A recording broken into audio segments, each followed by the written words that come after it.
My name is Andrew Cerrona, and I attended the Pain to Peace workshop. And honestly, it couldn't have come in a better time in my life.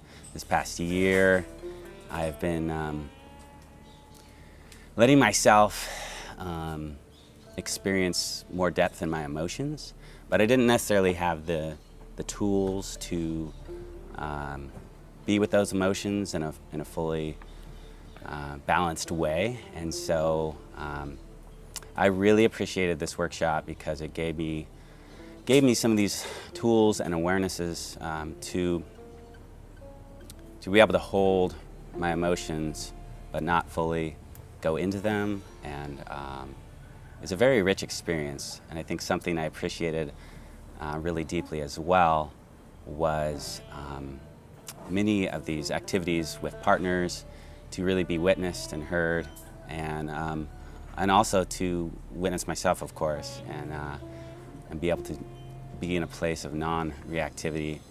So I feel empowered and really just filled up with love from everyone that was involved, the teacher as well, and yeah, feeling very blessed to have this experience.